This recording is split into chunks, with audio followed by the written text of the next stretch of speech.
ఆపదలందు ధైర్యగుణ మంచిత సంపదలందు దాల్మీయున్. డబ్బున్నప్పుడు అహంకారం వచ్చేసింది అనుకోండి, ఆ అహంకారం ఏం చేస్తుందంటే ఎప్పుడో ఒక భగవద్భక్తుణ్ణి కూడా నిరసించే గుణానికి వెళ్ళిపోతుంది. అదే పతనానికి కారణం అవుతుంది. అటువంటి సౌశీల్యం ఉన్నటువంటి వాళ్ళు ఇంట్లో ఉన్నారనుకోండి, వాళ్ళు ఉన్న కారణం చేత ఆ ఇంటి ఐశ్వర్యము భ్రంశము కాదు. అందుకే అది లక్ష్మి నిజానికి. భూపసభాంతరాళమున పుష్కళవాక్చతురత్వము ఆజిబహాపటు శక్తియును. ఓ యుద్ధానికి వెళ్ళాడనుకోండి, బాహువుల యందు పటుత్వం ఉండాలి. యుద్ధంలో ధైర్యంగా దూసుకుపోయి యుద్ధం చేయగలగాలి. తీరా యుద్ధానికి వెళ్ళిన తర్వాత గోడ కలుక్కుమని నెప్పెడుతోంది అనుకోండి, అసలు చెయ్యెత్తలేకపోతున్నాడు అనుకోండి, ఇంకేం లక్ష్మీ కటాక్షం. ఆజి బాహుపటు శక్తియున్ యశమునందు అనురక్తియు. నేను కీర్తివంతుణ్ణి కావాలన్న కోరిక ఉండి తీరాలి వ్యక్తికి. అది లేదనుకోండి, ఆ వ్యక్తి లక్ష్మీ కటాక్షమునకు అర్హుడు అని చెప్పడము సాధ్యము కాదు. అందుకే ఒకటి గుర్తుపెట్టుకోండి, మనిషి జీవితంలో ఈశ్వరుడు ఏదో ఒక విభూతిని ఇవ్వనివాడన్నవాడు ఉండడు. ఏదో ఒక విభూతి ఇవ్వబడుతుంది, ప్రతి వారికి ఇస్తాడు ఈశ్వరుడు. నీకేది ఇచ్చాడన్నది నువ్వు జ్ఞాపకం పెట్టుకోవాలి, నువ్వు తెలుసుకోవాలి, కొంచెం ప్రయత్నం చెయ్యాలి. ఆ ప్రయత్నం చేస్తే గుప్తంగానో బాహ్యంగానో అరహసి రహసి స్వతంత్ర బుద్ధ్యా అంటారు శంకర భగవత్పాదులు శివానంద లహరిలో. అది అతని జీవితం ఒడ్డెక్కడానికి, అతని జీవితం తరించడానికి కారణమవుతుంది. విభూతి ఇవ్వబడని వాడు లోకంలో ఉండడు, నువ్వు గుర్తించాలంతే. దాని పీక నొక్కేస్తే ఈశ్వరుడు ఏం చేస్తాడు? ఇచ్చాడు, దాన్ని నేను తెలుసుకోను, దానితో నాకు సంబంధం లేదు, నాకు దాచుకోవడం ఒక్కటే నాకు కావాలి, నాకు తరించే మార్గం అక్కర్లేదంటే ఆయన ఏం చేస్తాడు? మనలో నిజంగా అనుకుంటే ప్రతిరోజు వచ్చి గుడి తుడుద్దాం అంటే తుడవడం కష్టమైన వాళ్ళం ఎంతమంది ఉంటాం? వారానికి ఒక్కసారి గుళ్ళో బట్టలు తీసుకెళ్ళి ఉతికి ఆరేసి పట్టుకొచ్చి ఇస్తామంటే కష్టమైపోయిన వాళ్ళం ఎంతమంది ఉంటాం? అది కష్టమా?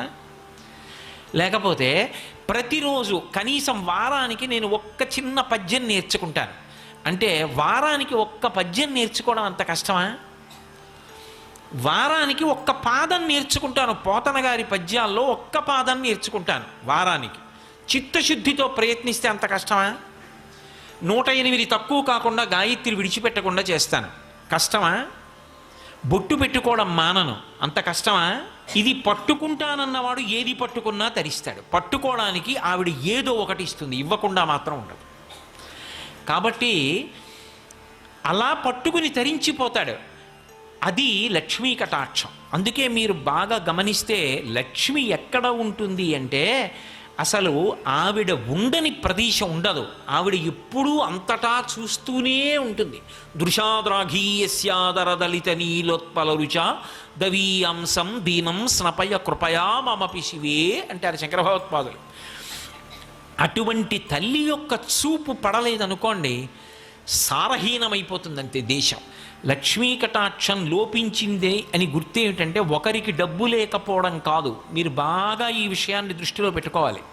ఒక వ్యక్తి సమస్యగా అయితే వ్యక్తికి ఒకడికే దరిద్రం. అసలు దేశమే లక్ష్మీ కటాక్షాన్ని కోల్పోయిందనుకోండి, ఆ భక్తి పోయిందనుకోండి, పోయిన నాడు ఆవిడ అనుగ్రహం పోతే మొట్టమొదట నశించిపోయేదేదో తెలుసా?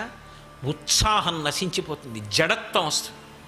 అందుకే జడత్వాన్ని ఎవరు తీసేస్తారు అంటే మళ్ళీ అమ్మవారే తీస్తుంది.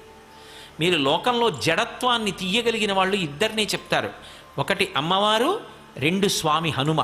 అందుకే మీరు చూడండి, బుద్ధిర్యశో బలం ధైర్యం నిర్భయత్వ మరోగత అజాడ్యం వాక్పటుత్వంచ హనుమత్ స్మరణాద్ లభేత్. హనుమని స్మరించినంత మాత్రం చేత అజాడ్యం.